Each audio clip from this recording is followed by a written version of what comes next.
Hi guys, welcome to Vikas online education.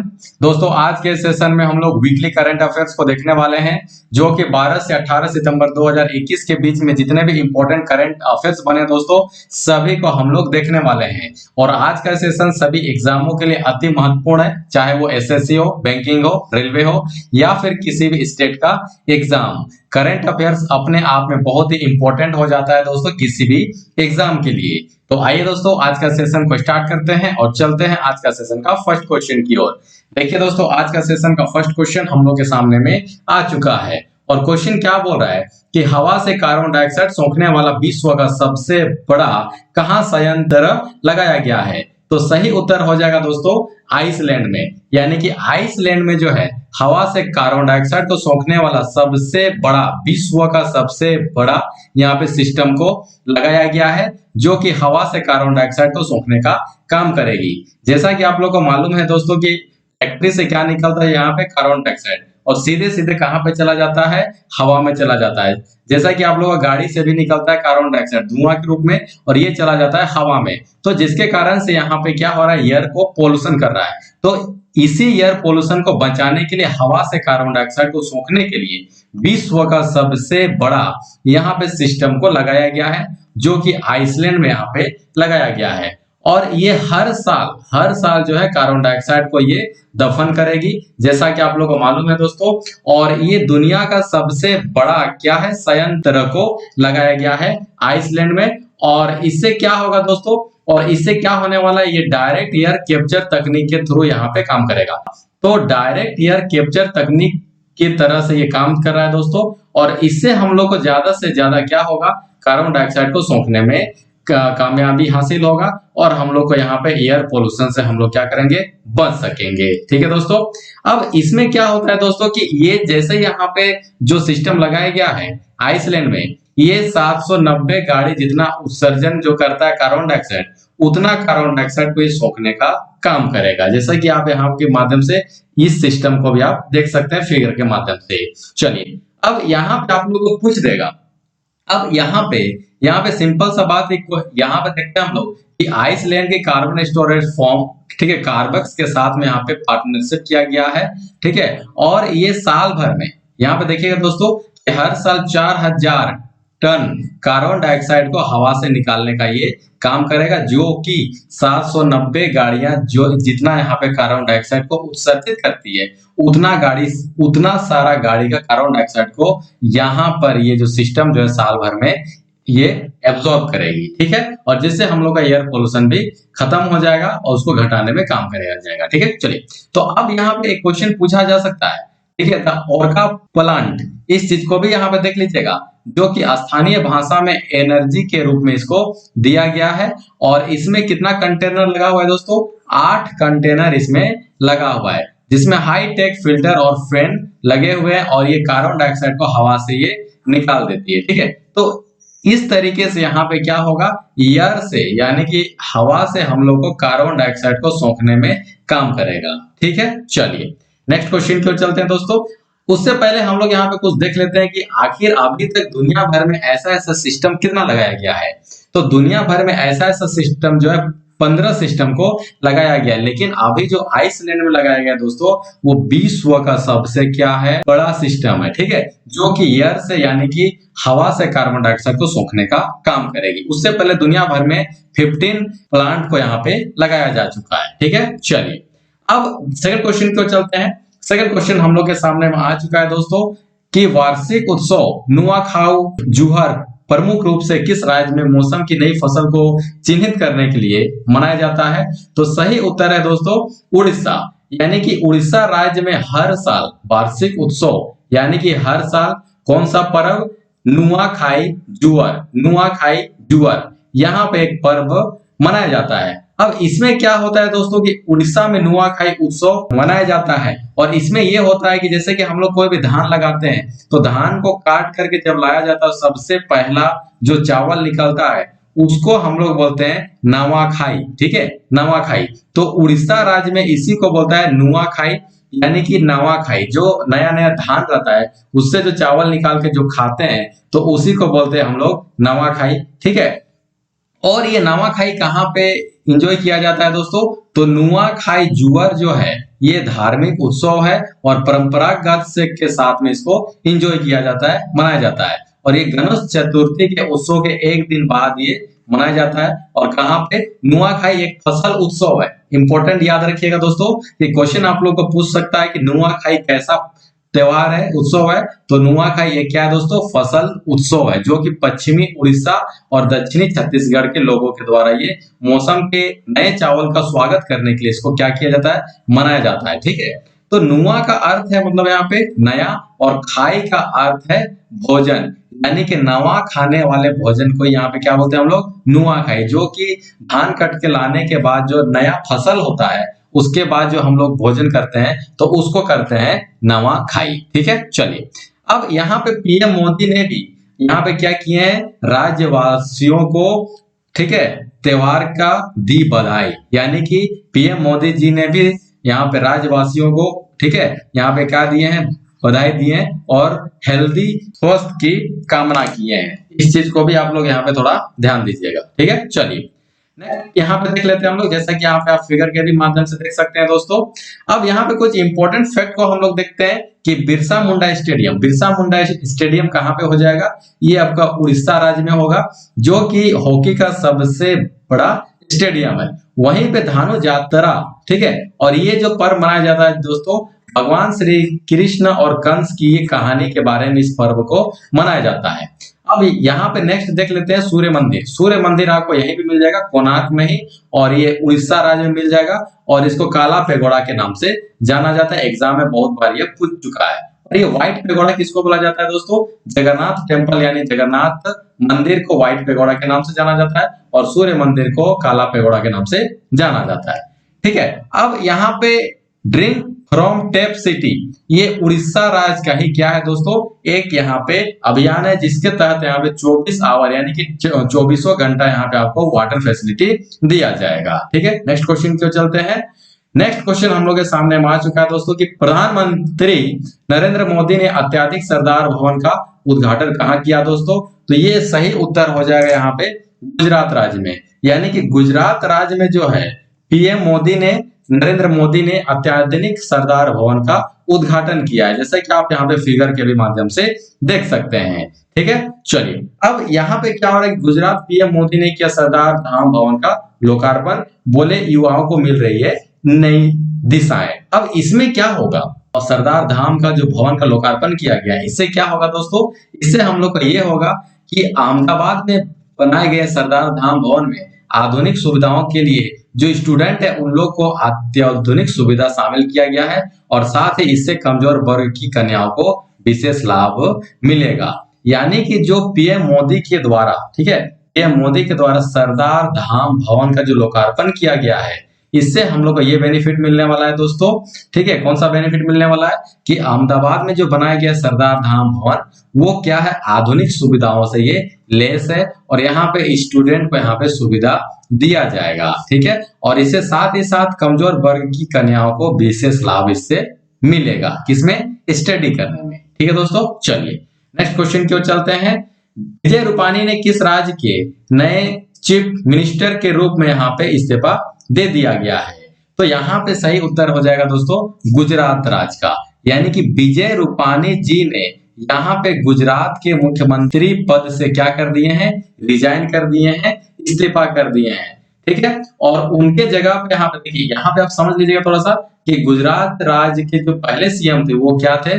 Vijay Rupani थे, और इन्होंने अभी तत्काल में क्या कर दिए हैं? यहाँ से इस्तीफा दे दिए हैं। और वर्तमान में जो सीएम बने हैं कौन? गुजरात के, वो हो जाएंगे भूपेंद्र पटेल, जैसा कि आप यहाँ पे फिगर के भी माध्यम से देख सकते हैं। ठीक है, चलिए अब यहाँ पे हम लोग कुछ नए नए सीएम के बारे में जान लेते हैं दोस्तों कि कर्नाटक के जो नए सीएम बने हैं वो हो जाएंगे विश्वराज बिस्वा, सेकंड हो जाएंगे पश्चिम बंगाल का ममता दीदी, ठीक है, और उत्तराखंड का हो जाएगा पुष्कर धामी, उसी तरीके से केरल का हो जाएगा पिनराई विजयन, और तमिलनाडु का हो जाएंगे के स्टाइलिंग। तो यहाँ पे अभी नए नए जो यहाँ पे क्या हुए हैं, और असम के उसी तरीके से हेमंत बिस्वा शर्मा, यानी कि अभी जो नए नए सीएम अपॉइंट हुए हैं उनको आप यहाँ पे थोड़ा सा याद कर लीजिएगा। ठीक है, चलिए अब यहाँ पे गुजरात के बारे में थोड़ा सा और जानकारी ले लेते हैं दोस्तों कि धौलावीरा यूनेस्को में 40वां स्थान अभी दिया गया है और हड़प्पा संस्कृति से ये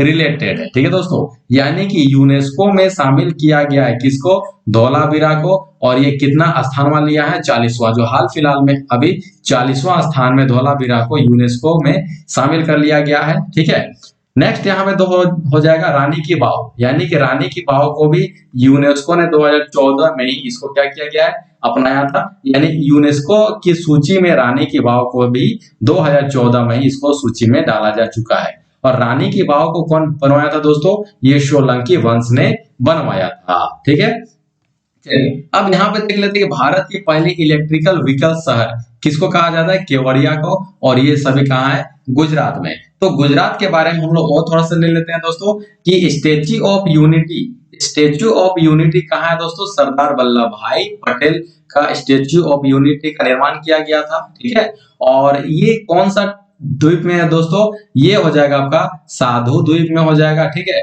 और नर्मदा नदी में इसको बनाया गया था, और विश्व का सबसे ऊंचा स्टेच्यू ऑफ यूनिटी है जो कि 182 मीटर इसको बनाया गया है। ठीक है, चलिए अब देखते हैं कि अमृत महोत्सव ये कहां से स्टार्ट हो रहा है दोस्तों, दांडी से शुरू हो रहा है, और दांडी यात्रा कब से स्टार्ट हुआ था, 12 मार्च से लेकर 6 अप्रैल। ठीक है, चलिए इसको भी हम लोग जान लिए। नेक्स्ट क्वेश्चन की ओर चलते हैं।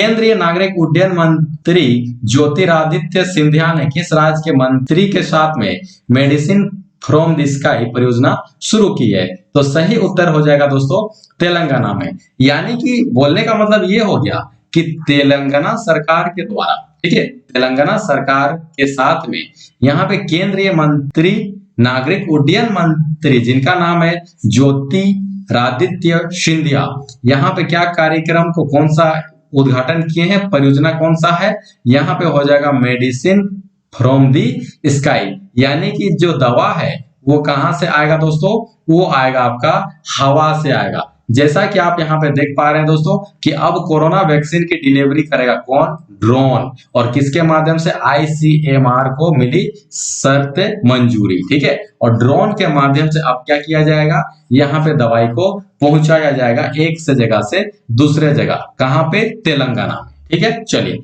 अब यहाँ पे जैसे कि आप फिगर के भी माध्यम से देख सकते हैं दोस्तों कि तेलंगाना सरकार में यहाँ पे क्या किया गया है, यहाँ पे जो है ड्रोन के माध्यम से दवाई को पहुंचाया जाएगा। ठीक है, चलिए आखिर चर्चा में क्यों है, आखिर चर्चा में क्यों, इसको भी देख लेते हैं। ठीक है, तो क्वेश्चन याद रखिएगा, इंपॉर्टेंट है, तेलंगाना में ये जो है अभियान को शुरू किया गया है। अब ये चर्चा में क्यों है, तो चर्चा में इसलिए है कि तेलंगाना सरकार ने इसको स्टार्ट किया है और ये एक महत्वाकांक्षी योजना है, और ये पायलट परियोजना के तहत इसको जो है स्टार्ट किया गया है, और शहर में जो है 16, ठीक है, 16 यहाँ पे स्वास्थ्य केंद्रों का चयन किया गया है जहां से ये क्या करेगा, दवाई को पहुंचाने का काम करेगा। अब यहाँ पे ड्रोन का काम कैसे होता है, आप यहाँ पे फिगर के माध्यम से देख सकते हैं दोस्तों, टोटल यहाँ पे जानकारी दिया गया है। ठीक है, चलिए अब यहाँ पे थोड़ा सा जानकारी और ले लेते हैं। ठीक है, और इस परियोजना में ड्रोन के जरिए दवाओं की क्या करना होगा, डिलीवरी करना शामिल है, और इसमें हम लोग का नागरिक उड्डयन मंत्रालय की मंजूरी भी मिल चुकी है। ठीक है, तो और इस तरीके से आप देख सकते हैं, और मानव रहित विमान प्रणाली नियम 2021 से तेलंगाना सरकार को शर्त छूट दी गई है। ठीक है, और ये 3 चरणों में भी शुरू किया जाएगा, जो कि एक पायलट परियोजना के तहत से इसको शुरू किया गया है, और इसके तहत हम लोग स्वास्थ्य केंद्रों और जितने भी केंद्रों है वहां पे हम लोग को दवाई पहुंचाने का ये काम किया जाएगा, किसके माध्यम से, ड्रोन के माध्यम से। किस दवाई को, कोविड-19 का दवाई को। ठीक है, चलिए अब इसमें हम लोगों को क्या होगा दोस्तों, तो इस परियोजना के तेलंगाना सरकार, ठीक है, और विश्व आर्थिक मंच और हेल्थ नेट ग्लोबल के सहयोग से इसको संचालित किया जा रहा है। तो इस चीज को भी आप लोग यहाँ पे याद रखिएगा। ठीक है, और इसका टारगेट ये है कि कोविड-19 दवाइयों को लघु से लेकर अत्य तक, यानी कि लघु यानी छोटे से लेकर बड़ों बैंकों तक, और इसको पहुंचाना है ताकि सभी आदमियों को, ठीक है, दवाई मिल सके, और साथ ही साथ ग्रामीण इलाकों में भी स्वास्थ्य देखभाल में समानता में सुनिश्चित करना होगा। ठीक है दोस्तों, चलिए अब इसमें ड्रोन में आप देख सकते हैं कि नैनो ड्रोन भी आप यहाँ पे देख सकते हैं कि 250 ग्राम या उससे कम तक का वजन को यहाँ पे ये क्या करेगा, ले सकता है।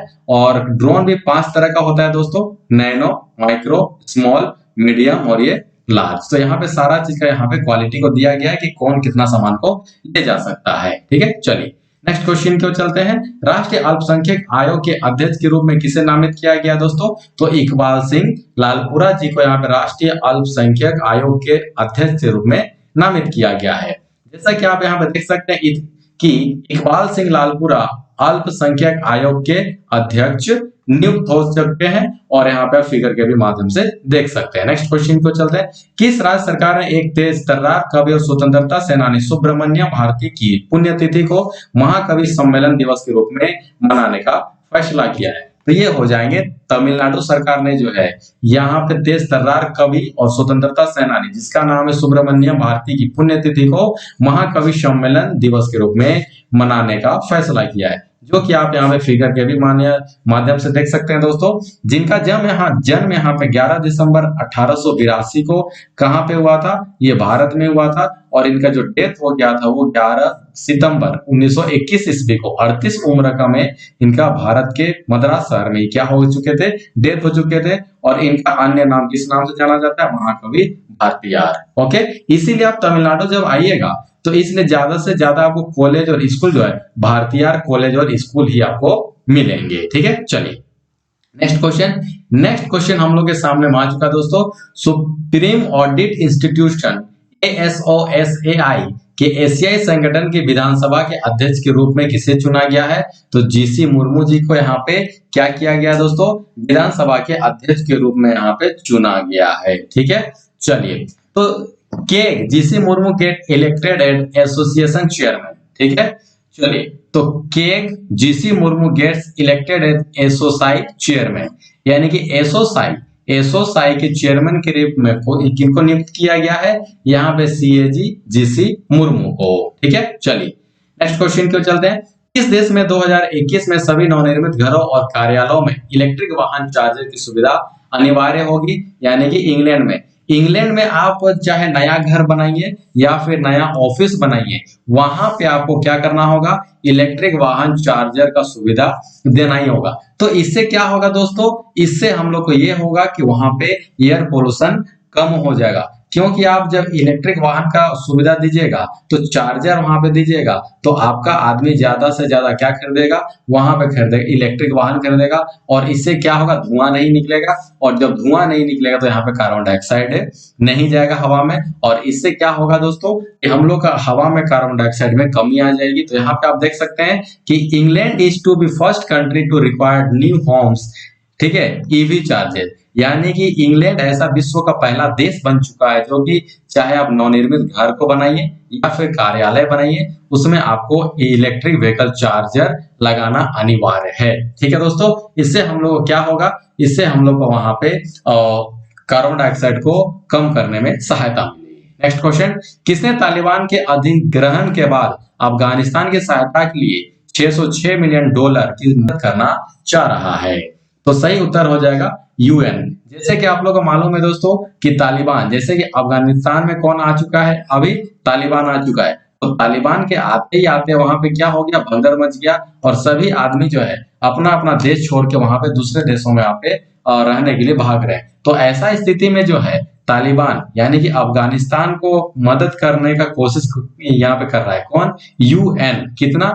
$606 मिलियन किस लिए मदद करना चाहता है और फिर से वहां पे शांति स्थापन करना चाहता है। ठीक है, अब देखा जाए आगे क्या होता है। चलिए नेक्स्ट क्वेश्चन की ओर चलते हैं। नेक्स्ट क्वेश्चन आ चुका है दोस्तों।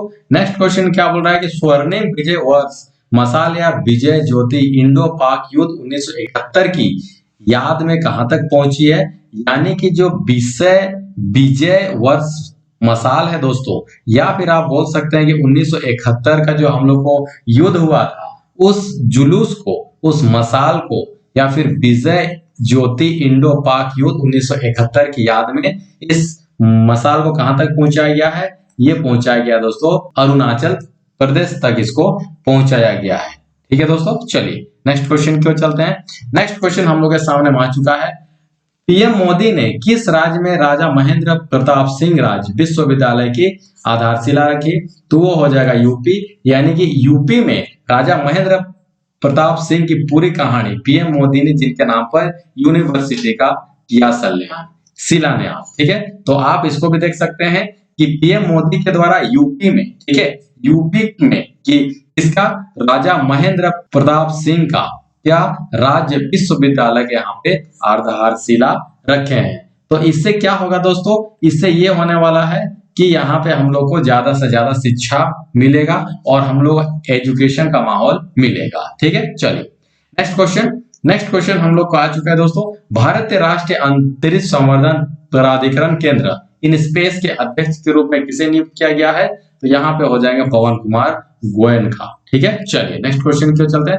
भारत का बाजरा हब बनाने के लिए किस राज्य ने बाजरा मिशन शुरू किया दोस्तों? तो ये छत्तीसगढ़, यानी छत्तीसगढ़ ने बाजरा मिशन का शुरू किया है। और इससे क्या होगा दोस्तों कि इससे हो जाएगा बाजरा हब बनाने में हेल्प होगा। ठीक है, तो छत्तीसगढ़ सरकार ने शुरू किया बाजरा मिशन, जैसा कि आप यहाँ पे देख सकते हैं दोस्तों कि छत्तीसगढ़ सरकार के द्वारा यहाँ पे बाजरा मिशन का शुरू किया गया है। ठीक है, चलिए अब यहाँ पे थोड़ा सा हम लोग जान लेते हैं कि छत्तीसगढ़ के जो सीएम है उनका नाम हो जाएगा भूपेंद्र बघेल, और हाल फिलहाल में यहाँ पे बाजरा मिशन का क्या किए हैं, शुरुआत किए हैं। और इससे ये फायदा होने वाला है, जिससे उद्देश्य ये है कि छोटे किसानों के छोटी अनाज फसलों के उचित मूल्य पर दाम दिया जाएगा।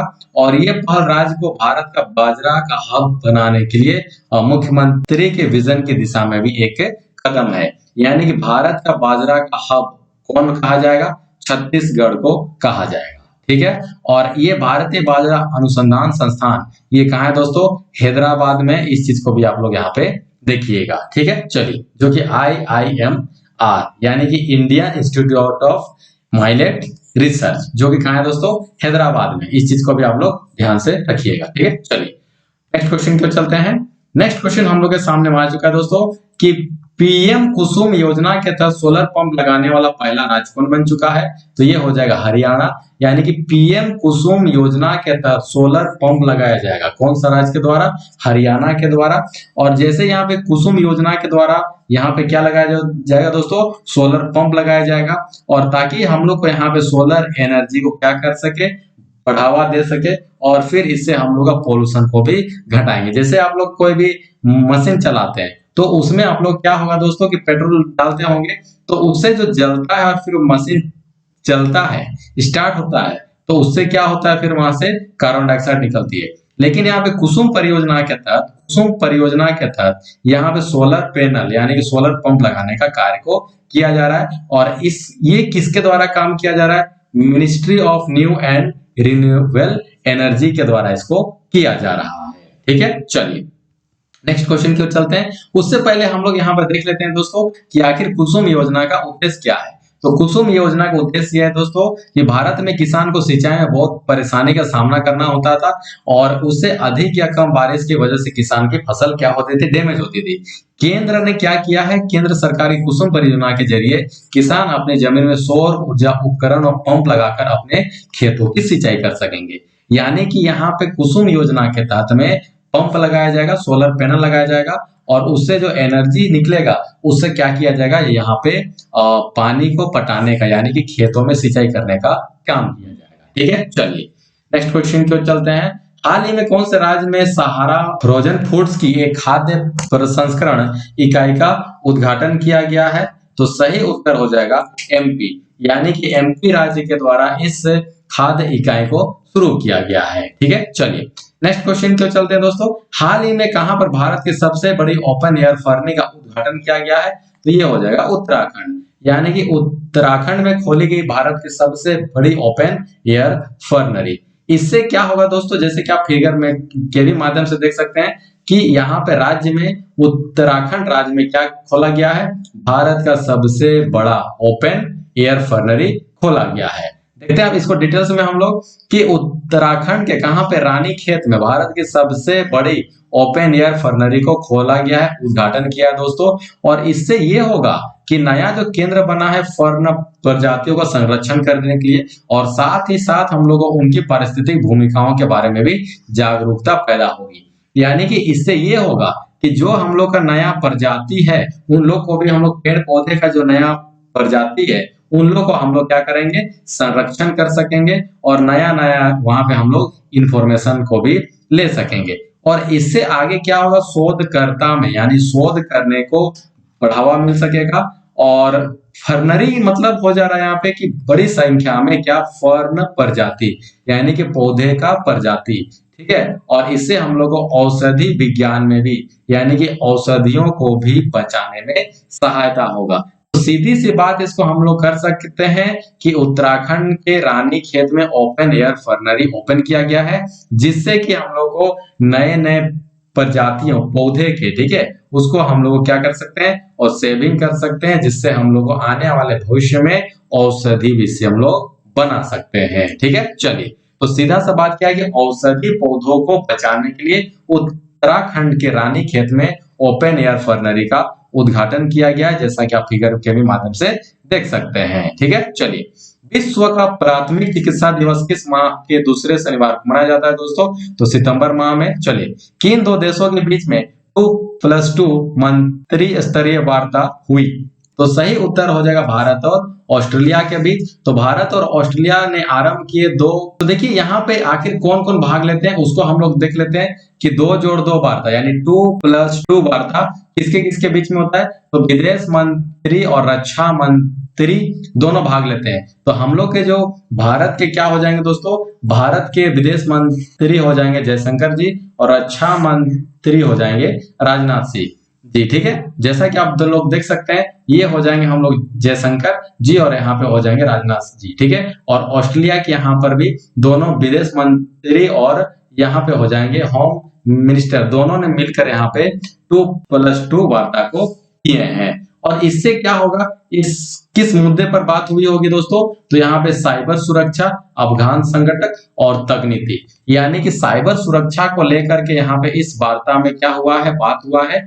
और अफगान संकट, जो अफगानिस्तान में अभी आतंकवादी संकट आया हुआ है, इस पे भी यहाँ पे बात हुआ है। और तकनीकी यानी टेक्नोलॉजी को भी लेकर के बात हुआ है, ठीक है। चलिए, तो यहाँ पे आप समझ सकते हैं कि 2+2 वार्ता जो है विदेश मंत्री और रक्षा मंत्री दोनों मिलकर यहाँ पे क्या करते हैं, वार्ता। इसीलिए दो, यानी भारत के तरफ से भी दो और ऑस्ट्रेलिया के तरफ से भी यहाँ पे 2 जन मिलकर के यहाँ पे वार्ता करते हैं, ठीक है। चलिए, और ये होस्ट कहाँ पे होने वाला है दोस्तों? होस्ट यानी कहाँ पे होने वाला है ये? तो ये न्यू दिल्ली में होने वाला है, ठीक है। चलिए, नेक्स्ट क्वेश्चन की ओर चलते हैं। कौन पावर सेक्टर में साइबर सिक्योरिटी लागू करने वाला भारत का पहला राज्य बन चुका है दोस्तों? तो ये हो जाएगा एमपी, यानी कि एमपी ने साइबर सिक्योरिटी लागू करने वाला भारत का पहला राज्य बन चुका है। जैसा कि आप यहाँ पे देख सकते हैं दोस्तों कि साइबर शिक्षा, ठीक है। तो एमपी में पहली बार साइबर सुरक्षा, ठीक है, जागरूकता अभियान ऑनलाइन कोर्स शुरू किया गया,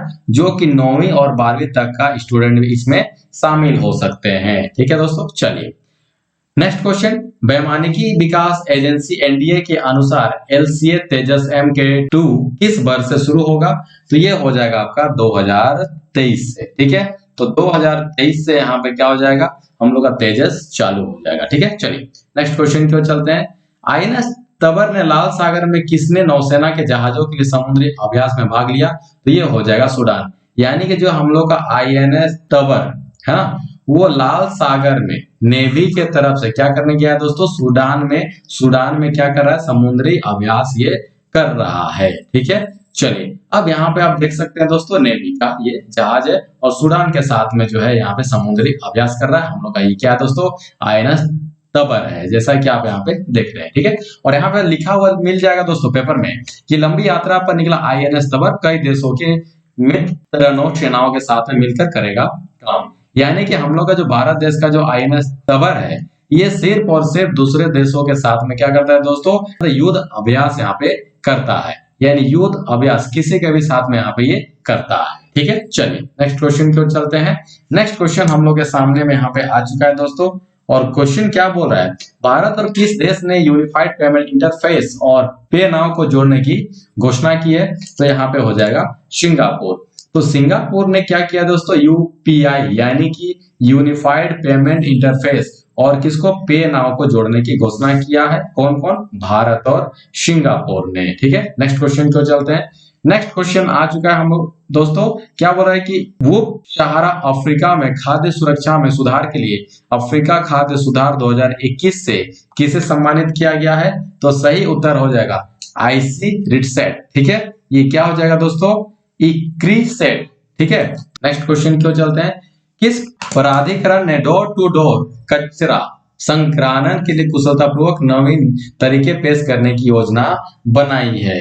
तो सही उत्तर हो जाएगा यहाँ पे नोएडा। यानी कि नोएडा कहाँ है दोस्तों? दिल्ली में है। तो दिल्ली ने क्या किया है, नोएडा ने यहाँ पे क्या किया है कि डोर टू डोर, ठीक है, कचरा संग्रहण के लिए कुशलता पूर्वक नवीन तकनीक पेश करने की योजना की है। यानी कि नोएडा के द्वारा यहाँ पे डोर टू डोर, ठीक है, कचरा संग्रहण के लिए यहाँ पे कुशलता पूर्वक नवीन तकनीक की पेशकश की है। अगर मान लिया जाए कि आपके दरवाजे पे कचरा का गाड़ी कब आएगा, अगर ये जानकारी आपको मोबाइल में एप्लीकेशन के थ्रू दिया जाएगा तो कितना अच्छा रहेगा ना। तो इससे आपको टाइम भी सेविंग हो जाएगा। तो यही काम यहाँ पे नोएडा में किया जा रहा है दोस्तों, डोर टू डोर कचरा संग्रहण के लिए कुशलता पूर्वक नवीन तरीके का पेशकश योजना बनाई गई है। ठीक है, चलिए, किस मंत्री के अनुसार भारत के 3600 गांवों को प्रधानमंत्री आदर्श ग्राम योजना शुरू की जाएगी?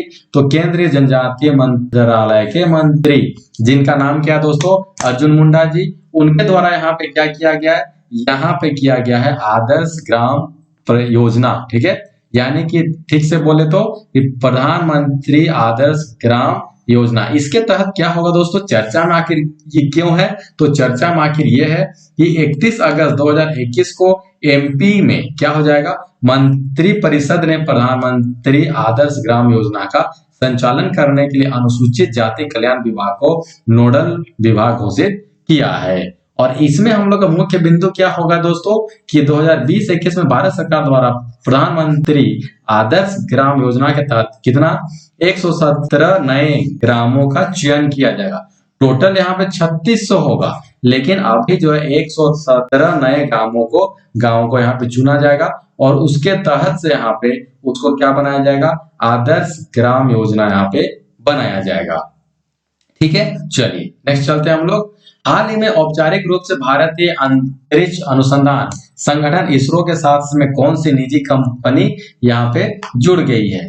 तो उसको भी याद रखिएगा दोस्तों। तो सही उत्तर हो जाएगा स्काईरूट एरोस्पेस। यानी कि स्काईरूट एरोस्पेस जो है, स्काईरूट एरोस्पेस जो है, हम लोग भारत का कंपनी इसरो के साथ में क्या कर लिया है? जोड़ लिया गया है। तो स्काईरूट और एरोस्पेस जो है अब एक साथ में काम करेंगे। स्काईरूट एरोस्पेस और भारत का इसरो दोनों ही यहाँ पे एक साथ मिलकर काम करेंगे। जिस तरीके से आप लोग जानते हैं दोस्तों कि अमेरिका में नासा, ठीक है, नासा और एलन मस्क का जो कंपनी है, निजी कंपनी है, जिसका नाम है दोस्तों स्पेस एक्स। ठीक है, स्पेस एक्स, तो दोनों मिलके काम करते हैं और बहुत अच्छा काम कर रहे हैं। अब देखने वाला ये बात होगा कि भारत में भी एक निजी कंपनी आ चुकी है जिसका नाम है स्काईरूट एरोस्पेस, और जो कि इसरो के साथ में यहाँ पे काम करने वाली है और भविष्य में ये कैसा काम करेगी वो समय ही बताएगा। ठीक है, चलिए नेक्स्ट क्वेश्चन पे चलते हैं। हाल ही में किसे राष्ट्रीय कंपनी कानून अपीलीय न्यायाधिकरण एनसीएलएटी के नए कार्यवाहक अध्यक्ष के रूप में नामित किया गया है? तो एम वेणुगोपाल। नेक्स्ट चलते हैं। हाल ही में किस महिला ने फिक्शन 2021 के लिए पुरस्कार जीता है? सुजाना क्लर्क। सही उत्तर हो जाएगा सुजाना क्लर्क ने फिक्शन 2021 के लिए महिला पुरस्कार जीता है। ठीक है दोस्तों, चलिए नेक्स्ट क्वेश्चन क्यों चलते हैं। नेक्स्ट क्वेश्चन हम लोग के सामने आ चुका है। क्वेश्चन क्या बोला कि हिंदी दिवस हर साल कब मनाया जाता है दोस्तों? तो 14 सितंबर को हिंदी दिवस यहाँ पे मनाया जाता है।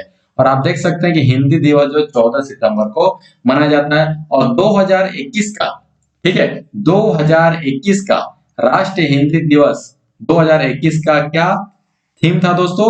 तो न्यू वर्ल्ड, न्यू इंडिया और न्यू हिंदी। तो ये था हम लोग का 2021 का राष्ट्रीय हिंदी दिवस का थीम। ठीक है, चलिए तो इसको याद रखिएगा। नेक्स्ट क्वेश्चन क्यों चलते हैं। किस पोर्ट में mobile x-ray container scanning system लगाया गया दोस्तों? तो वो हो जाएगा पारादीप पोर्ट। यानी कि पारादीप पोर्ट में क्या लगाया गया है? Mobile x-ray container scanning system लगाया गया है। अब इसके बारे में थोड़ा सा जानकारी ले लेते हैं दोस्तों कि mobile x-ray container scanning system क्यों लगाया गया है। जैसे कि मान लीजिए कि हम लोग किसी भी देश में, ठीक है, किसी भी देश से हम लोग का यहाँ पे भारत में क्या आता है? सामान आता है। ठीक है, तो सामान आने के बाद हम लोग उसको देखिए यहाँ पे क्या होता है कि पानी के माध्यम से यहाँ पे देखिए चारों तरफ ये दोस्तों क्या पानी है, तो पानी है, तो पानी का माध्यम से हम लोग यहाँ पे क्या आया, सामान आया। तो सामान को जब तक से यहाँ पे जांच नहीं कीजिएगा तब तक से देश के अंदर में कैसे लेके जाएगा कि ये सामान सही है गलत है, क्या सामान है क्या नहीं है, ठीक है। तो इसीलिए यहाँ पे क्या किया गया है कि जल्दी जल्दी इसको जांच करने के लिए लगाया गया है मोबाइल एक्सरे कंटेनर सिस्टम, ठीक है। तो इसको जांच करेगा, जो विदेश से आया हुआ सामान है, दूसरे देश से आया हुआ सामान है, उसको जांच करेगा, यहाँ पे स्कैनिंग करेगा और फिर हम लोग को यहाँ पे क्या करेगा दोस्तों, भारत के अंदर आने के लिए इसको परमिशन दिया जाएगा। तो कौन सा पोर्ट में लगाया गया, पारादीप पोर्ट में। और इससे पहले यहाँ पे कौन काम करते थे, इससे पहले यहाँ पे एक्साइज ड्यूटी वाले जो लगते हैं, जो एसएससी के थ्रू जो एग्जाम होता है और उसे जो पास करके एक्साइज ड्यूटी वाले जो यहाँ पे नियुक्त होते हैं, वही ऑफिसर लोग इसको जांच करने का काम करते थे और इसी जगह से होता था गोरख धंधा। तो अब जो है यहाँ पे mobile x-ray container scanning system लगाया गया है, कहाँ पे, पारादीप पोर्ट में। और इसके द्वारा क्या किया जाएगा, दूसरे देश से आए हुए सामानों को यहाँ पे जांच किया जाएगा, ठीक है। जैसे कि आप पारादीप पोर्ट को भी देख सकते हैं। तो पारादीप पोर्ट कहाँ पे दोस्तों, ये हो जाएगा आपका कहाँ पे, पश्चिम बंगाल में है दोस्तों, ठीक है। चलिए नेक्स्ट क्वेश्चन पे चलते हैं। मोरक्को के नए जो पीएम बने हैं, कौन बने हैं, तो वो हो जाएंगे अजीज अखनौज, ठीक है। चलिए नेक्स्ट क्वेश्चन पर, दुबई गोल्डन वीजा पाने वाले दुनिया भर के पहले गोल्फर कौन बने हैं, तो जियो मिल्खा सिंह को दुबई गोल्डन वीजा पाने वाले दुनिया भर के पहले गोल्फर बन चुके हैं, ठीक है। चलिए नेक्स्ट क्वेश्चन पे चलते हैं दोस्तों। तो ये फिगर आप लोग देख के जान चुके होंगे, ये फिगर है लसित मलिंगा जी का। तो किस श्रीलंकाई खिलाड़ी ने हाल ही में क्रिकेट के सभी फॉर्मेट से क्या कर लिया है, संन्यास ले लिया है, तो सही उत्तर हो जाएगा लसित मलिंगा। तो ये 14 सितंबर 2021 का न्यूज है दोस्तों कि लसित मलिंगा अनाउंस रिटायरमेंट कहां से, ऑल फॉर्म ऑफ क्रिकेट से, यानी कि क्रिकेट का सभी फॉर्म से ये क्या लेने वाले हैं, रिटायरमेंट ले चुके हैं, जो कि 14 सितंबर 2021 का ये न्यूज है, ठीक है दोस्तों। और यहाँ पे देख लेते हैं कि आईपीएल का सबसे सफलतम तेज गेंदबाज कौन है, यहाँ पे हो जाएंगे लसित मलिंगा। हाल ही में साउथ अफ्रीका के तेज गेंदबाज डेल स्टेन ने भी क्या ले लिया है, संन्यास ले लिया है, ठीक है, जो कि 31 अगस्त 2021 का यहाँ पे न्यूज है दोस्तों कि यहाँ पे क्या हो जाएगा, डेल स्टेन ने भी यहाँ पे क्या लिए, रिटायरमेंट ले लिया है, कहां से, और साउथ अफ्रीका क्रिकेट से सभी फॉर्मेट, यानी कि टेस्ट, वनडे और आपका आईपीएल, सभी से यहाँ पे वनडे, टेस्ट और यहाँ पे क्या हो जाएगा 2020 सभी से ये संन्यास ले चुके हैं। लेकिन वही बात हो जाएगा ना, आईपीएल खेलने जरूर पहुंचेंगे। चलिए अब नेक्स्ट यहाँ पे देख लेंगे आईसीसी हॉल ऑफ फेम, जो हम लोग को भारतीय क्रिकेटर किनको मिला है, विनू माकड़ जी को यहाँ पे आईसीसी हॉल ऑफ फेम, भारतीय क्रिकेटर कौन है, विनू माकड़ जी, ठीक है। चलिए श्रीलंकाई क्रिकेटर मुरलीधरन 800 टेस्ट विकेट ले चुके हैं, इसको याद रखिएगा। और इंग्लैंड के तेज गेंदबाज जेम्स एंडरसन बने 600 विकेट लेने वाले पहले गेंदबाज, यानी कि तेज गेंदबाज, इसको याद रखिएगा, तेज गेंदबाज, ठीक है। श्रीलंका में और इम्पोर्टेंट चीज देख लेते हैं दोस्तों कि श्रीलंका में खाद्य आपातकाल यहाँ पे लग चुका है, कहाँ पे, श्रीलंका में, क्योंकि श्रीलंका में अब खाने का कमी हो चुका है, यानी सरकार के पास में इतना भी पैसा नहीं बचा है कि जो कि देशवासियों को यहाँ पे खाना खिला सके, इसलिए श्रीलंका में खाद्य आपातकाल लगाना पड़ा, ठीक है। और इम्पोर्टेंट चीज देख लेते हैं कि सिलिनेक्स युद्ध अभ्यास किसके किसके बीच में होता है, इंडिया और श्रीलंका के बीच में होता है दोस्तों। मित्र शक्ति युद्ध अभ्यास इंडिया और श्रीलंका के बीच में होता है, इसको भी याद रखिएगा। गरुड़ शक्ति का बात करें, समुद्र शक्ति का बात करें, तो ये किसके किसके बीच होता है, भारत और इंडोनेशिया के बीच की बात होता है। और सिर्फ शक्ति का बात होगा तो भारत और फ्रांस के बीच में। सिम्बेक्स का बात करें तो इंडिया और सिंगापुर के बीच में होता है दोस्तों। सभी ये सब क्या है, युद्ध अभ्यास है, ठीक है। और इंपोर्टेंट यहाँ हम देख लेते हैं पाक जल संधि किसके किसके बीच में, इंडिया और श्रीलंका के बीच में है। जैसे कि आप यहाँ पे देख सकते हैं दोस्तों कि भारत हो गया ये, और भारत यहाँ पे देखिए श्रीलंका है, तो ये हो जाएगा बंगाल की खाड़ी। तो बंगाल की खाड़ी यहाँ पे क्या हो जाएगा, पाक जल संधि भारत और श्रीलंका के बीच, तो ये हो जाएगा आपका बंगाल खाड़ी, ये हो जाएगा अरब सागर। तो बंगाल की खाड़ी के साइड में भारत और श्रीलंका को जोड़ने वाला जो यहाँ पे जल संधि है, उसी को बोलते हैं हम लोग पाक जल संधि, ठीक है। चलिए नेक्स्ट क्वेश्चन की ओर चलते हैं दोस्तों। नेक्स्ट क्वेश्चन हम लोग के सामने में यहाँ पे आ चुका है। क्वेश्चन क्या बोल रहा है कि फास्ट टैग आधारित मेट्रो पार्किंग सुविधा किसके द्वारा शुरू किया गया दोस्तों, तो ये हो जाएगा पेटीएम बैंक पेमेंट, ठीक है, पेमेंट बैंक के द्वारा, यानी कि पेटीएम पेमेंट बैंक के द्वारा फास्ट टैग आधारित मेट्रो पार्किंग सुविधा शुरू किया गया है। जैसा कि आप देख सकते हैं दोस्तों कि पेटीएम लॉन्च कर दिया है FASTag based parking service growth India after DMRC facility. यानी कि जैसे कि आप कहीं पर भी, ठीक है, कहीं पर भी आप जैसे आपको पार्क करने का अब जरूरत नहीं है दोस्तों, आपका गाड़ी में यहाँ पे फास्ट टैग के माध्यम से क्या कर दिया जाएगा, ये चालान कटा जाएगा। ठीक है, और ये देखिए ये कहां से शुरू किया गया दोस्तों, दिल्ली मेट्रो से शुरू किया गया है और कश्मीरी गेट रेलवे स्टेशन से ये शुरू किया गया है। जैसे कि मान लीजिए आप कोई रोड में जा रहे हैं तो आपको वहां पे क्या पैसा देना होता है ना, और वही आपका गाड़ी में यदि फास्ट टैग यहाँ पे लगा रहेगा तो उसमें क्या होगा, पैसा जल्दी काटने में सुविधा हो गया। तो ये कहाँ शुरू किया है, दिल्ली मेट्रो में शुरू किया गया दोस्तों, फास्ट टैग आधारित मेट्रो पार्किंग सुविधा। ठीक है, मेट्रो पार्किंग सुविधा, और ये कश्मीरी गेट रेलवे स्टेशन से शुरू किया गया है। फास्ट टैग का सिद्धांत किस पे काम करता है, आरएफआईडी सिद्धांत पे काम करता है, यानी कि रेडियो फ्रीक्वेंसी आइडेंटिफिकेशन सिद्धांत पे। ठीक है, तो भारत की पहली मेट्रो कहां पे हो जाएगी, कोलकाता, जैसा कि आप फिगर के भी माध्यम से देख सकते हैं दोस्तों। और मेट्रो मैन ऑफ इंडिया किसको कहा जाता है, तो वो हो जाएंगे श्रीधरन। ठीक है, और भारत की पहली अंडर वाटर मेट्रो कहां पे चली थी, कोलकाता में मेट्रो में चली थी, और ये हुगली नदी में चली थी। ठीक है, भारत की पहली ड्राइवरलेस मेट्रो संचालित कहां पे हुआ दोस्तों, दिल्ली में। ऑपरेशन माई सहेली का संचालन किस रेलवे जोन ने किया था, दक्षिण पूर्वी रेलवे जोन ने किया था। और इसका मकसद एक ही था कि जितने भी हम लोग सखी सहेलियां हैं, यानी कि जितने भी महिलाएं हैं, सही से अपने शाम को घर पहुंच जाएं। तो जिसके कारण से यहाँ पे ऑपरेशन माई सहेली का संचालन किया गया था, किस रेलवे स्टेशन के द्वारा, दक्षिण पूर्व रेलवे के द्वारा। ठीक है, टोटल जोन कितना है, 18 जोन। ठीक है, चलिए, भीम यूपीआई उपयोग करने वाला पहला देश बन चुका है भूटान। भीम का फुल फॉर्म हो जाएगा भारत इंटरफेस मनी। और ई रूपी क्या है दोस्तों, तो ये एक वाउचर है। ठीक है, याद रखिए, एनईएफटी का फुल फॉर्म देखिएगा, नेशनल इलेक्ट्रॉनिक फंड ट्रांसफर, और आरटीजीएस का भी फुल में यहाँ पे देखिएगा, रियल टाइम ग्रोथ सेटलमेंट। ठीक है, चलिए नेक्स्ट क्वेश्चन पे चलते हैं। भारत चिल्ली 7वां विदेश कार्यालय परामर्श कहाँ पे आयोजित किया गया है, तो इस चीज को भी आप लोग देखिएगा, सही उत्तर हो जाएगा सेंटियागो। ठीक है, किस मंत्रालय ने निजी कंपनी के साथ 5 समझौते ज्ञापन पर हस्ताक्षर किए हैं, तो वो हो जाएगा एग्रीकल्चर मिनिस्ट्री। ठीक है, चलिए नेक्स्ट, भारत ने किस महामारी के बाद की अवधि में अपने समर्थन का आश्वासन किसको दिया है, तो यहाँ पे हो जाएगा आसियान कंट्री। इस बात को समझिएगा दोस्तों कि भारत ने किस महामारी के बाद की अवधि में अपने समर्थन का आश्वासन किसको दिया है, तो ये आसियान देशों को, यानी कि आसियान देश कितना हो जाएंगे, आसियान देश यानी कि टोटल हो जाएंगे 10 देश। ठीक है, जैसे कि आप लोग यहाँ पे फिगर के भी माध्यम से देख सकते हैं दोस्तों कि आसियान में कितने देश हैं, कितने कंट्री हैं, 10 देश है। तो भारत ने आसियान कंट्री को यहाँ पे आश्वासन दिया है कि कोरोना महामारी के बाद में आप लोगों को, ठीक है, आप लोगों को यहाँ पे दवाई पहुंचाया जाएगा। तो अभी महामारी चल रहा है, जानते हैं आप लोग, कोविड महामारी। ठीक है, जिसका नाम है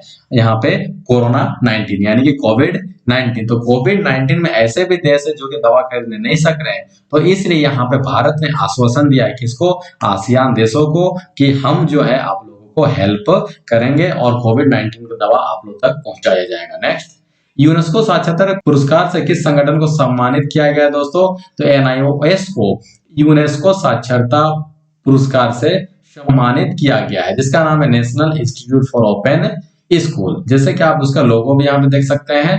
तो एनआईओएस के बारे में थोड़ा सा जान लेते हैं दोस्तों कि राष्ट्रीय मुक्त विद्यालय शिक्षा संस्थान। ठीक है, तो national institute of open school. ठीक है, और ये भारत में है दोस्तों, और इसमें क्या हो जाएगा, मुक्त विद्यालय की शिक्षा ये परिषद है, और ये कैसा संगठन, स्वायत्त संगठन है। ठीक है, और इस संस्थान का जो अध्यक्ष है वो क्या हो जाएंगे, अध्यक्ष हो जाएंगे सरोज शर्मा। और इसका स्थापना जो किया था भारत सरकार के द्वारा किए गए थे, और मानव संसाधन विकास मंत्रालय के द्वारा 1990 ईस्वी में नवंबर में इसका किया गया था। और इसका उद्देश्य बस यही था कि देश के जो सुदूर एरिया में जितने भी स्टूडेंट है उनको अच्छी से अच्छी शिक्षा और सस्ती सुलभ शिक्षा पहुंचाना था, यानी सस्ता में अच्छा शिक्षा को पहुंचाना इनका काम है, किसका, एनआईओएस का, national institute of open school का। ठीक है, नेक्स्ट क्वेश्चन पे चलते हैं, और उससे पहले यहाँ पे थोड़ा सा जानकारी और ले लेते हैं दोस्तों कि यूनेस्को।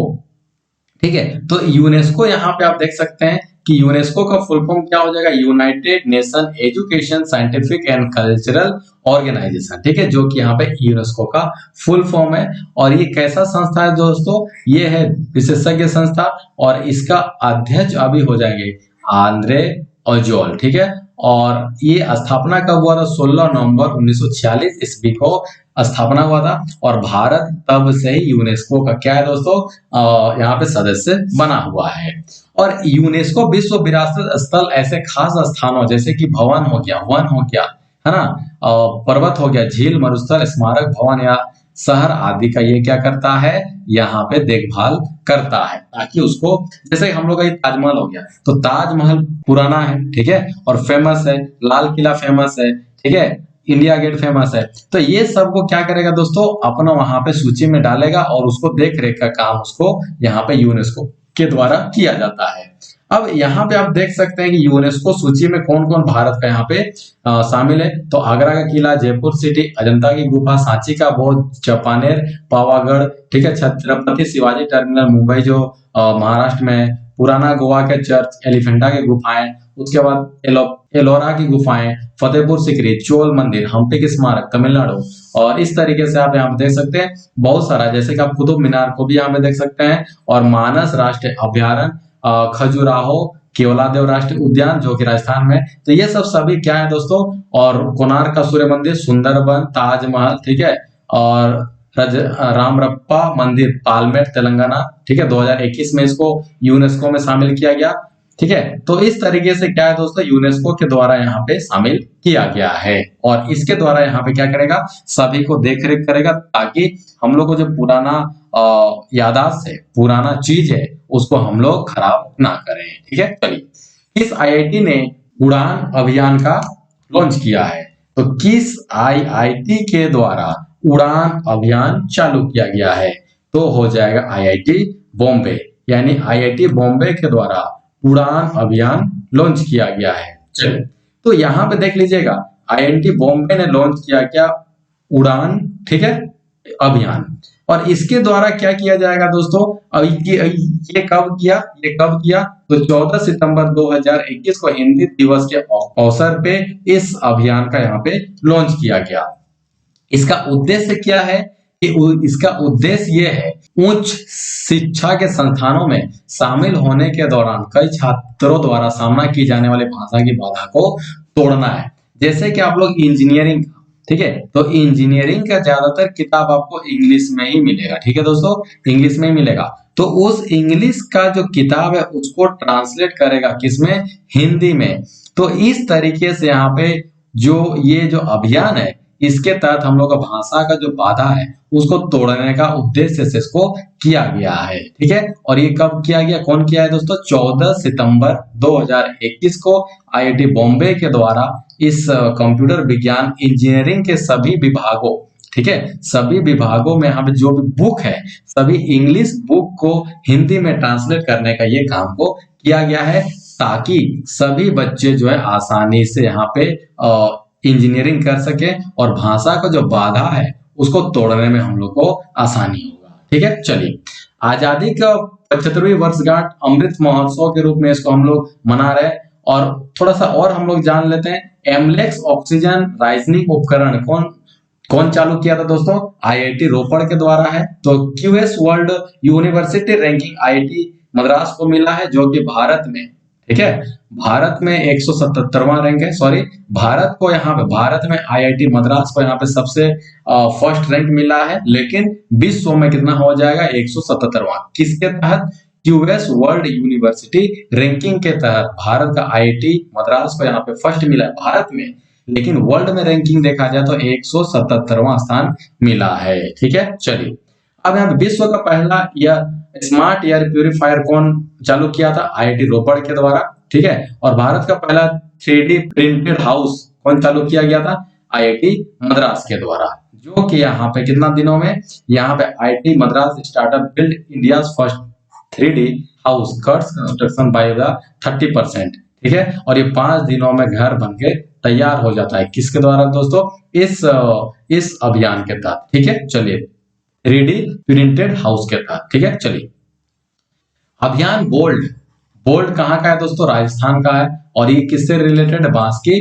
खेती से ये रिलेटेड है। और इस अभियान के तहत राजस्थान में, ठीक है दोस्तों, बोल्ट अभियान के तहत राजस्थान में 5000 यहाँ पे क्या बांस का यहाँ पे क्या लगाया जाएगा, और यहाँ पे पौधा को लगाया जाएगा। कितने? सिंगल डे में, ठीक है, लगाया गया था। तो इसलिए आप इस चीज को याद रखिएगा। बोल्ट अभियान कहाँ का है? राजस्थान का है, ठीक है। कहाँ से?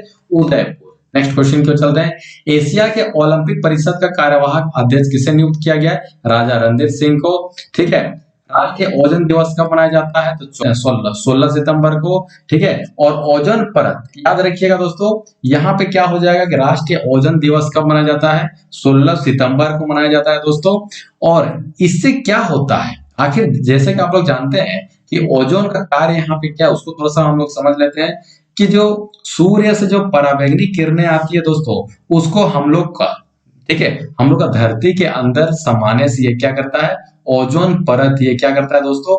यहाँ पे रोकता है। जैसे कि आप देख सकते हैं ओजोन परत है ये वाला, ठीक है। और यहाँ पे देखिए कि पराबैंगनी किरणें आ रही है, तो जो पराबैंगनी किरणें हैं उसको आने से रोकती है कौन?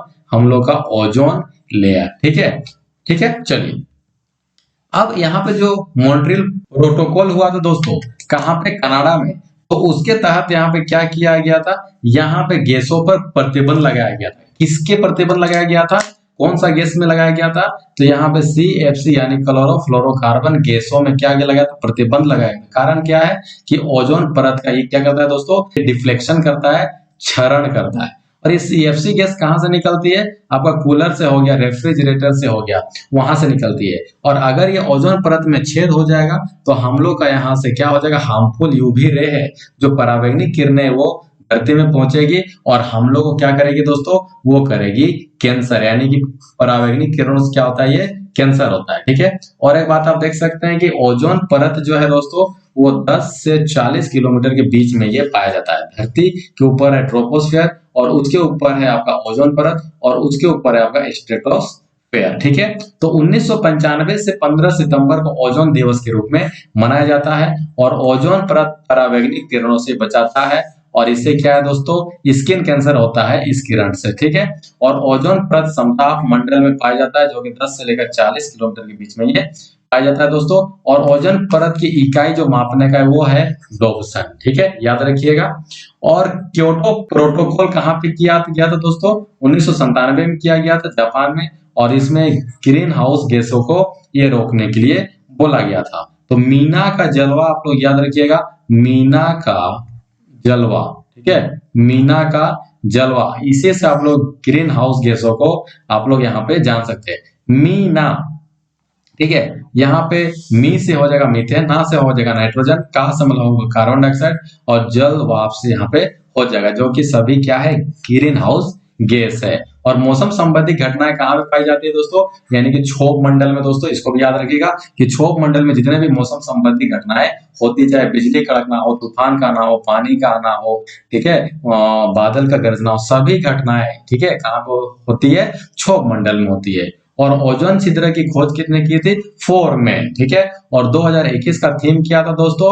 Montreal Protocol keeping us our food and vaccines cool, ठीक है। तो आप लोग इस चीज को याद रखिएगा। चलिए, जैसे कि आप यहाँ पे थीम को भी देख सकते हैं दोस्तों कि 2021 का यहाँ पे थीम क्या था, ठीक है। चलिए, इसे अगस्त 2021 के लिए ICC player of the month चुना गया है, तो जो रूट और एमियर रिचर्डसन। जैसे कि ये 13 सितंबर 2021 का बात है दोस्तों कि जो रूट को, यानी पुरुष में, ठीक है, इंग्लैंड के जो रूट को पुरुष वर्ग में ICC player of the month 2021 यानी कि अगस्त का चुना गया।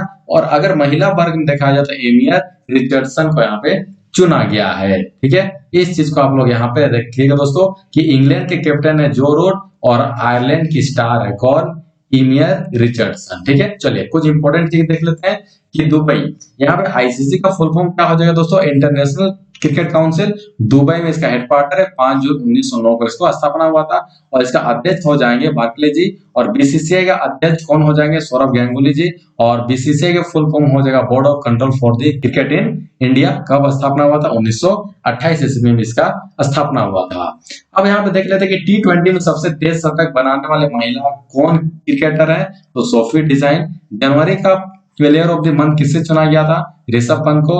और मुल्ला मेडल किसको दिया गया दोस्तों? अजिंक्य रहाणे जी को। कहां से मिला इनको? ऑस्ट्रेलिया में मिला। जैसे कि आप यहाँ पे फिगर में भी देख सकते हैं कि Ajinkya Rahane becomes first receipt of Mullagh medal at MCG, ठीक है। और इनको क्यों दिया गया था? क्योंकि 112 रन बनाए थे कब? फर्स्ट इनिंग में, और इसके सहायता से भारत जो है 326 रन टोटल ये पहुंचा था फर्स्ट इनिंग में, ठीक है। चलिए, एलन गॉडर जो पुरस्कार है वो किसको मिला दोस्तों? स्टीव स्मिथ को। और दशक का सबसे अच्छा टी20 खिलाड़ी कौन है दोस्तों? राशिद खान, जो कि अफगानिस्तान के हैं। और दशक का सबसे अच्छा वनडे क्रिकेटर कौन है? विराट कोहली। वहीं पे टेस्ट की बात करें तो स्टीव स्मिथ है। और खेल भावना दिखाने के लिए यहाँ पुरस्कार से सम्मानित किया गया था MS धोनी को।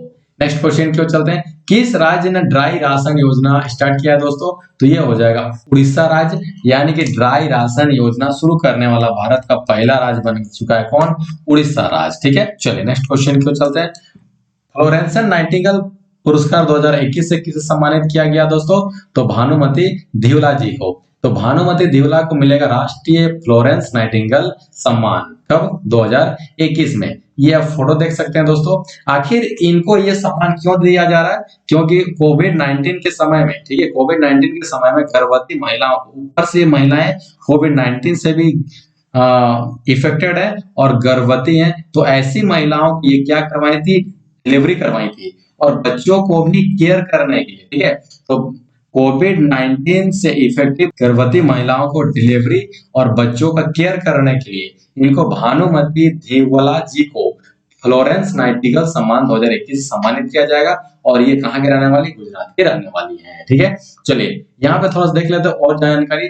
जो फ्लोरेंस नाइटिंगेल अवार्ड है दोस्तों, ये आपका गुजरात के सर जीराव जनरल हॉस्पिटल, ठीक है, कि नर्स भानुमति धिवा को दिया जाएगा। और वो किस हॉस्पिटल में काम कर रही है? गुजरात के sir Sayaji Rao general hospital, ठीक है। और वो कोविड-19 पॉजिटिव गर्भवती महिलाओं की क्या करवा रही थी?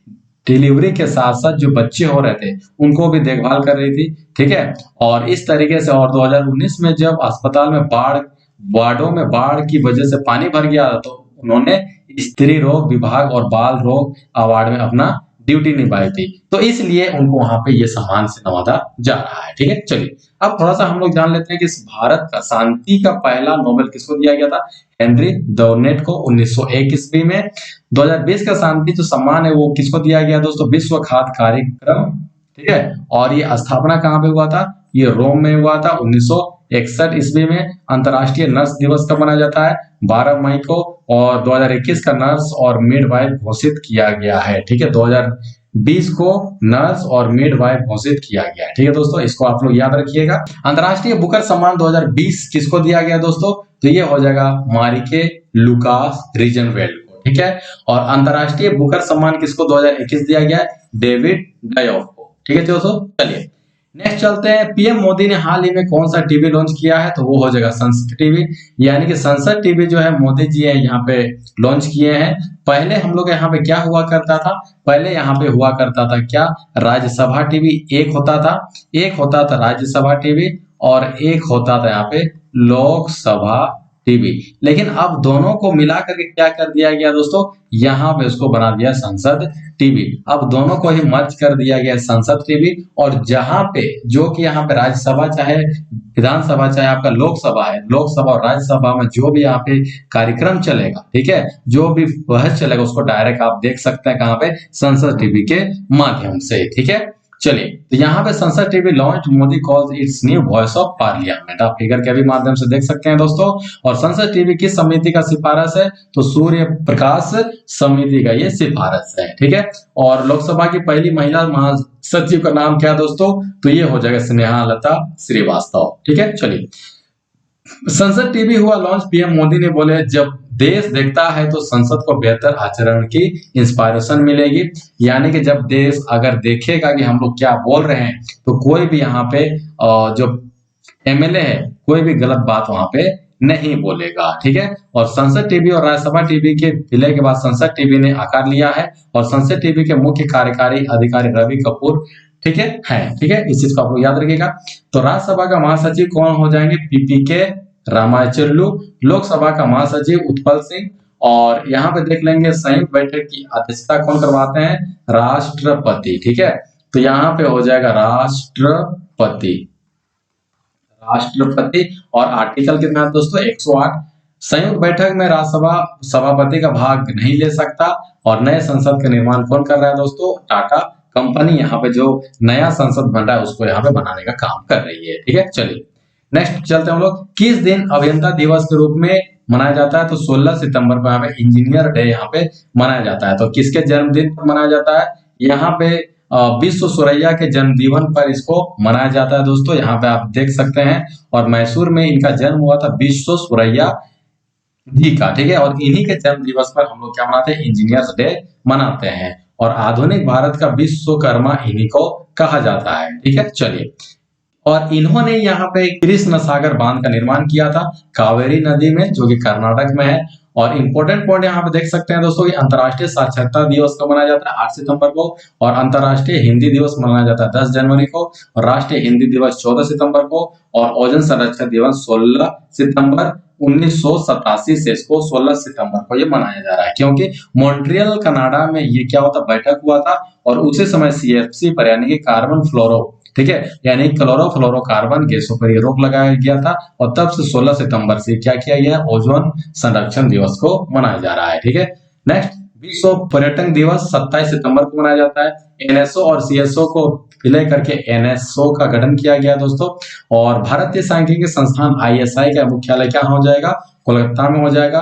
और स्थापना कहाँ पे कब हुआ था, 1956 से लेकर 61 के ईस्वी में दूसरे पंचवर्षीय योजना के समय में इस संस्थान का यहाँ पे स्थापना हुआ था। कहाँ पे, कोलकाता में। नेक्स्ट चलते हैं हम लोग। नेक्स्ट आ चुके हैं दोस्तों 14 सितंबर 2021 को किस राज्य ने यहाँ पे क्या हो जाएगा, 1 डीजी पे सखी का शुभारंभ किया है। तो जम्मू कश्मीर राज्य ने 1 डीजी पे सखी का शुभारंभ किया है। तो इसके तहत क्या होगा दोस्तों, तो 1 डीजी पे सखी या फिर बैंकिंग सखी योजना महिलाओं को पैसे कमाने में हेल्प करेगी। और ये कैसे करेगी दोस्तों, तो डीजी पे सखी या फिर बैंकिंग सखी योजना महिलाओं को पैसे कमाने में हेल्प करेगी। और इससे क्या होंगी, महिलाएं भी क्या होगी, सशक्त होगी, जैसे कि आप यहाँ पे फिगर के माध्यम से देख सकते हैं दोस्तों। तो 1 डीजी पे सखी योजना जम्मू कश्मीर की एक क्या है, पंचायत एक डीजी पे सखी योजना की शुरू हो गई है, और जिसके माध्यम से वित्तीय सेवाओं को क्या हो जाएगा, बढ़ावा दिया जाएगा। और जम्मू कश्मीर के उपराज्यपाल मनोज सिन्हा जी ने केंद्र शासित जो यहाँ प्रदेश है, और इसमें दूर दराज के इलाकों में door to door digital banking और वित्तीय सेवाओं को बढ़ावा देने के लिए कदम उठाया है। और इससे हम लोग को 1 ग्राम पंचायत 1 डीजी पे सखी योजना भी शुरू की गई है, और जिसके जरिए ठीक है महिलाओं को कमाई के अवसर मुहैया कराए जाएंगे। और इसमें हम लोग को दूर दराज के गांव तक भी ये उपलब्ध कराया जाएगा। ठीक है, 2000 दूर दराज गांव तक ये योजना को पहुंचाया जाएगा। तो याद रखिएगा, डीजी पे सखी योजना कहाँ पे स्टार्ट किया गया है, जम्मू कश्मीर में इसको शुरू किया गया है। ठीक है, चलिए, तो ना केवल कश्मीर में ही बल्कि देश के कई राज्यों में भी बैंकिंग सखी योजना शुरू की गई है। ये योजना अलग अलग राज्यों में अलग अलग तरीके से संचालित की जा रही है। यानी कि 1 डीजी पे सखी योजना बस कश्मीर में ही नहीं है, नाम है बस कश्मीर में, लेकिन दूसरे जगह में इसका नाम दूसरा है, और इस तरीके से इसको लॉन्च किया गया है। ठीक है, चलिए, कुछ इंपोर्टेंट बात पर बात करते हैं। पंकज मित्तल जम्मू कश्मीर का हाई कोर्ट का क्या हो जाएंगे, मुख्य न्यायाधीश हो जाएंगे।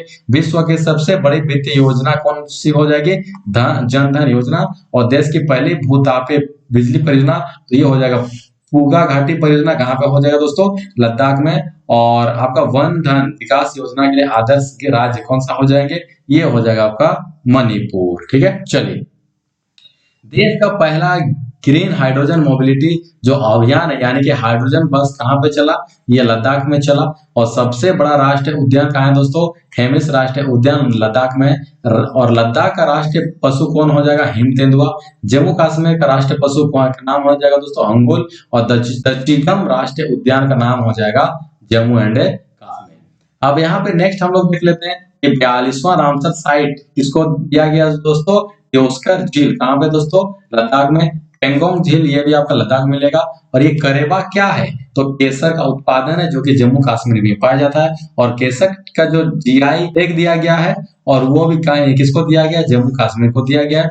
जम्मू कश्मीर का वर्ण कहाँ पे दोस्तों, राज तरंगनी में है। और राज तरंगनी कौन लिखा है? कलहन, जो कि एनटीपीसी का ये क्वेश्चन है। नेक्स्ट हम लोग चलते हैं, किस हवाई अड्डे को सीमा शुल्क अधिसूचित हवाई अड्डा घोषित किया गया है? तो ये कुशीनगर, यानी कुशीनगर को अंतर्राष्ट्रीय एयरपोर्ट घोषित हुआ सीमा शुल्क। और इससे हम लोग को ये फायदा मिलेगा कि बौद्ध तीर्थ यात्री जो कि यहाँ पे कुशीनगर में आएंगे उसको आवाजाही में आसानी होगा। और ये जो है हम लोग को इसका फायदा क्या होने वाला है दोस्तों, कि ये जो हवाई अड्डा सीमा शुल्क अधिसूचित हवाई अड्डा घोषित किया गया है, इससे फायदा ये होगा कि इससे हम लोग को बौद्ध तीर्थ जो ट्रेवलर्स लोग हैं, आने वाले बौद्ध भिक्षु लोग हैं, उन लोग को यहाँ पे आने में सुविधा होगा और हम लोग को यहाँ पे फायदा होगा। कहाँ पे स्टार्ट किया गया है? कुशीनगर, ठीक है। तो कुशीनगर याद रखिएगा, कुशीनगर अंतर्राष्ट्रीय एयरपोर्ट को यहाँ पे क्या किया गया? सीमा शुल्क बोर्ड ने कुशीनगर हवाई अड्डे को सीमा शुल्क अधिसूचित हवाई अड्डा घोषित कर दिया गया। इसका ये फायदा होने वाला है कि जो बौद्ध भिक्षु आएंगे वो हम लोग का भारत देश आसानी से आ सकते हैं, ठीक है। तो गोपीनाथ बारदोली एयरपोर्ट कहाँ है? असम में। सुभाष चंद्र बोस एयरपोर्ट कहाँ है? कोलकाता में। लाल बहादुर शास्त्री एयरपोर्ट वाराणसी में। और वीर सावरकर एयरपोर्ट अंडमान एंड निकोबार में, ठीक है। चलिए, टाइम्स पत्रिका के अनुसार 2021 में 100 प्रभावशाली व्यक्तियों की सूची में कौन कौन है? तो नरेंद्र मोदी हो जाएंगे, ममता बनर्जी हो जाएंगे और आदर पूनावाला हो जाएंगे, जो कि हम लोग और आप लोग भी भाई लोग यहाँ पे कोविड-19 का जो सुई लगा के घूम रहे हैं वो किनका देन है? यहाँ पे आदर पूनावाला का ही यहाँ पे देन है। लेकिन सबसे यहाँ पे आश्चर्य बात ये हो जाता है दोस्तों कि 100 प्रभावशाली व्यक्तियों के अंतर्गत आपका नाम किसका भी आ जाता है? तालिबान का जो लीडर है मुल्ला बरादर, उसका भी टाइम्स लिस्ट में 100 मोस्ट जो प्रभावशाली व्यक्ति है उनका 2021 में यहाँ पे नाम है। तो ये थोड़ा सा अजीब लगता है, ठीक है। चलिए, times personal of the year 2020 का किताब किनको दिया गया? वाइडेन और कमला हैरिस को। Times kids of the year किसको? गीतांजलि राव को। राष्ट्रीय लोकमान्य तिलक पुरस्कार साइरस पूनावाला को। और साइरस पूनावाला और आदर Poonawalla serum institute Covid institute serum institute of India Pune, कहां पे दोस्तों? ये कोविशील्ड ये बना रहा है। बोलने का मतलब ये हो गया कि साइरस पूनावाला और आदर पूनावाला दोनों भाई है और दोनों मिल करके यहाँ पे जो सीरम इंस्टीट्यूट है ऑफ इंडिया, कहाँ पे? पुणे में, वहीं पे बन रहा है कोविशील्ड। और अपुन और आप लोग भी क्या है? कोविशील्ड लगा के घूम रहे हैं। यही पूनावाला का ये देन है, जो कि 100 प्रभावशाली व्यक्तियों में आते हैं। नेक्स्ट चलते हैं हम लोग दोस्तों, 15 सितंबर 2021 को किसे शून्य दिवस शुरू किया गया दोस्तों? शून्य अभियान। तो NITI Aayog, Rocky mountain institute और RMI इंडिया के तहत यहाँ पे क्या किया गया है? शून्य अभियान नीति आयोग के द्वारा इसको शुरू किया गया है। तो 15 सितंबर 2021 को शून्य अभियान किसके तहत शुरू किया गया है? नीति आयोग के द्वारा, रॉकी माउंटेन इंस्टीट्यूट और RMI इंडिया के तहत, तीनों मिलकर के यहाँ पे शून्य अभियान शुरू किए हैं। और ये आपका क्या होगा दोस्तों? इससे हम लोग ये होने वाला कि जीरो पोल्यूशन डिलीवरी व्हीकल, यानी कि आपका हो जाएगा क्या? इससे आपको ये होने वाला है कि आपका गाड़ी जो है इलेक्ट्रिक वाहन अब मिलेगी। अब हम लोग गाड़ी में क्या नहीं भरा जाएगा? पेट्रोल नहीं भरा जाएगा। और इसके तहत हम लोग को इलेक्ट्रिक वाहन का यहाँ पे सुविधा दिया जाएगा और इससे हम लोग को ये होने वाला है कि शून्य पोल्यूशन होगा, ठीक है दोस्तों। चलिए, तो अब यहाँ पे कुछ भी डिलीवरी करना हो तो यहाँ पे आपको क्या करना पड़ेगा? ये वाहन को लेना पड़ेगा। तो यहाँ पे शहर में इलेक्ट्रिक वाहन पर सरकार का जो नीति आयोग ने लॉन्च किया शून्य अभियान, ठीक है। तो शून्य अभियान क्या है दोस्तों? समझ में आ गया कि यहाँ पे एक अभियान शुरू किया गया जिसके तहत यहाँ पे इलेक्ट्रिक गाड़ी को चालू किया जाएगा। इसके तहत यहाँ पे क्या होगा दोस्तों कि पोल्यूशन कम होगा, ठीक है। चलिए, योजना आयोग 1950 में केंद्र सरकार इसको चालू किया था। नीति आयोग 1 जनवरी 2015 को केंद्र सरकार राज्य सरकार दोनों मिलकर के सहकारी का संवाद कहा जाता है दोस्तों। यानी जब कभी भी केंद्र सरकार और राज्य सरकार मिल जाएंगे तो इसको कहा जाएगा सहकारी संघवाद। तो नीति आयोग का स्थापना 1 जनवरी 2015 को, ठीक है। तो नीति आयोग का अध्यक्ष कौन होते हैं? खुद यहाँ पे PM हो जाएंगे। और नीति आयोग का पहला उपाध्यक्ष अरविंद पौड़िया, ठीक है। चलिए, नीति आयोग का वर्तमान उपाध्यक्ष राजीव कुमार। और यहाँ पे देख लेंगे कि नीति आयोग के पहले CEO सिंधु खुल्लर और नीति आयोग के वर्तमान CEO अमिताभ कांत, ठीक है। चलिए, नवंबर 2021 में भारत में पहली बार वैश्विक बौद्ध सम्मेलन का आयोजन कहाँ पे किया जाएगा दोस्तों? नालंदा बिहार में। और भारत में नवंबर में पहली बार वैश्विक बौद्ध सम्मेलन आयोजित किया जाएगा, जैसा कि आप फिगर के भी माध्यम से देख रहे हैं। और इसका काम यहाँ पे, और ये सम्मेलन इसलिए किया जा रहा है ताकि बौद्ध ठीक है, बौद्ध धर्म का यहाँ पे क्या किया जा सके, दूर दूर तक फैलाया जा सके। ठीक है, आप यहाँ पे देख सकते हैं भारत 19 और 20 नवंबर को 2021 को नालंदा बिहार में नव नालंदा महा विहार परिसर में पहली बार क्या वैश्विक बौद्ध सम्मेलन यहाँ पे किया जाएगा। और इसका यहाँ पे क्या होगा, भारतीय सांस्कृतिक संबंध परिषद, ठीक है, ICCR द्वारा आयोजित किया जा रहा है। और इससे हम लोग को क्या एक वार्षिक कार्यक्रम भी बनाया जाएगा। और इसको भारत में तेलंगाना, सारनाथ, गंगटोक और धर्मशाला, और विदेशों में जापान, दक्षिण कोरिया, थाईलैंड और कंबोडिया में 4 स्तरीय सम्मेलन आयोजित किया जाएगा। और इससे हम लोग क्या होगा दोस्तों कि बौद्ध भिक्षुओं का सम्मेलन इसको किया जाएगा। और इससे बौद्ध भिक्षुओं का जो रीति रिवाज था, ठीक है, बौद्ध धर्म को फैलाने में काम होगा। ठीक है, चलिए अब इंपोर्टेंट देख लेते हैं कि राष्ट्रीय डॉल्फिन अनुसंधान केंद्र कहाँ है दोस्तों, पटना में। वाल्मीकि राष्ट्रीय उद्यान कहाँ है, बिहार में। तो प्यार का पौधा कहाँ पे चालू किया गया था, बिहार सरकार के द्वारा। ग्राम उज्ज्वला कार्यक्रम बिहार में, जिसमें LED लाइट का वितरण किया गया था। और धम्म चक्र जो प्रवर्तक है वो कहाँ संबंध है, सारनाथ से पहला उपदेश किसका, महात्मा बुद्ध का। और महापरिनिर्वाण संबंध कुशीनगर। और 1200 हॉर्स पावर इंजन कहाँ पे स्टार्ट किया गया है, मधेपुरा का फैक्ट्री में बनाया गया है। किसका सहायता से, आप इसको देख लीजिएगा, कंपनी भी देख लीजिएगा। ठीक है, चलिए SCO शांतिपूर्वक मिशन 2021 के 6ठे संस्करण की मेजबानी किस देश के द्वारा की जा रही है दोस्तों, तो ये रूस के द्वारा की जा रही है। और भारत दूसरी बार इसमें भाग ले रहा है। और ये एक मिशन क्या है दोस्तों, आतंकवाद का विरोधी मिशन है। ठीक है, भारत पाक 2017 में SCO में शामिल हो गए थे। और कहां पे, अस्थाना में। वर्ल्ड का लार्जेस्ट लैंडलॉक कंट्री दोस्तों कौन है, ये है दोस्तों कजाकिस्तान। और SCO का मुख्यालय हो जाएगा चीन, बीजिंग। ठीक है, चलिए नेक्स्ट हम लोग चलते हैं। सितंबर 2021 में भारत का पहला ग्रीन बॉन्ड कौन जारी किया, तो यहाँ पे हो जाएगा NBFC। ठीक है, और ये 7 वर्षों के लिए इसको लॉन्च किया जाता है दोस्तों, ताकि जो ग्रीन एनर्जी को बढ़ावा दे सके। नेक्स्ट हम लोग देखते हैं। ठीक है, अब यहाँ पे आप लोग देखिएगा कि सामाजिक प्रभाव बॉन्ड जारी करता कौन है, पिंपरी चिंचवाड़ा नगर, पुणे। ठीक है, और BRC कहाँ है दोस्तों, ट्रॉम्बे, महाराष्ट्र में। और होमी जहांगीर बाबा को क्या कहा जाता है, परमाणु अनुसंधान का पिता। और Vikram Sarabhai father of space कहे जाते हैं। नेक्स्ट हम लोग चलते हैं। प्रतिवर्ष अंतर्राष्ट्रीय लोकतंत्र दिवस कब मनाया जाता है, तो सही उत्तर हो जाएगा 15 सितंबर को। ठीक है, और 15 सितंबर को इंजीनियर दिवस भी मनाया जाता है। नेक्स्ट हम लोग देख लेंगे यहाँ दोस्तों कि पहली बार अंतर्राष्ट्रीय लोकतंत्र दिवस कब मनाया गया था, 2008 में। और भारत का लोकतांत्रिक सूचकांक में भारत का रैंक क्या है, 53वां। मानवाधिकार दिवस कब मनाया जाता है, 10 सितंबर को। और NRC का अध्यक्ष कौन है, अरुण कुमार मिश्रा। और मानवाधिकार घोषणा जो यहाँ पे लेटर है कब किया गया था चालू, 1948 में। नेक्स्ट, अंतर्राष्ट्रीय नागरिक उड्डयन संगठन ICAO विमान सुरक्षा समिति के अध्यक्ष किसे चुना गया, तो शेफाली जुनेजा। ठीक है, और ICAO का स्थापना कब हुआ था, 1944 कनाडा में। अब इसका उद्देश्य क्या है दोस्तों, कि हवा यातायात का नियम बनाना। जैसे आप लोग रोड में गाड़ी चलाते हैं तो नियम बनाया हुआ है कि ऐसे गाड़ी चलाना है, उसी तरीके से यहाँ पे हवा में भी, ठीक है, नियम बनाया जाएगा ताकि यहाँ पे हवाई यातायात को सही से किया जा सके। नागरिक उड्डयन सुरक्षा ब्यूरो के वर्तमान महानिदेशक कौन है, नासिर कमल। नागरिक उड्डयन का मंत्री कौन हो जाएंगे, ज्योतिरादित्य सिंधिया। और मुख्य चुनाव आयुक्त कौन हो जाएंगे, सुशील चंद्रा, जो कि 24वां बना है। और CBI का डायरेक्टर हो जाएंगे सुबोध कुमार जायसवाल। ठीक है, चलिए किसकी अध्यक्षता में रक्षा मंत्रालय ने राष्ट्रीय कैडेट कोर NCC की व्यापक समीक्षा के लिए उच्च स्तरीय विशेषज्ञ समिति के गठन किए हैं, तो बैजंत पांडा के अध्यक्षता में किए हैं। और MS धोनी समेत 15 सदस्य इसमें शामिल होंगे। ठीक है, और NCC का स्थापना हुआ था 1948 एक्ट, मुख्यालय हो जाएगा दिल्ली। ठीक है, नरसिम्हा समिति किससे रिलेटेड है दोस्तों, बैंकिंग सुधार। सूर्य प्रकाश समिति राज्यसभा और लोकसभा टीवी जो अभी बना है संसद टीवी, उसी का यहाँ पे सिफारिश करता है। और कस्तूरी रंगन समिति राष्ट्रीय शिक्षा नीति NEP 2020। और संकटेश समिति रक्षा और या फिर सुरक्षा सुधार। ठीक है दोस्तों, चलिए 16 सितंबर 2021 को भारत के किस खिलाड़ी ने लगातार दूसरी बार एशिया स्कूनर चैंपियनशिप खिताब जीता है, तो नाम हो जाएगा पंकज अडवाणी। और टोक्यो ओलंपिक में भारत का स्थान कितना है दोस्तों, 48वां।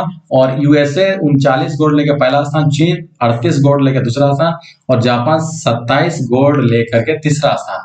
जबकि भारत का स्थान ओलंपिक में है यहाँ पे पहला गोल्ड, 1 गोल्ड लेकर के टोक्यो ठीक है, ये कितना हो जाएंगे, ये हो जाएंगे 48वां स्थान यहाँ पे हो जाएगा। टोक्यो पैरा ओलंपिक में भारत का स्थान है कितना दोस्तों, 24वां। ठीक है, चलिए कुछ कुछ खिलाड़ी का नाम यहाँ पे देख लीजिएगा।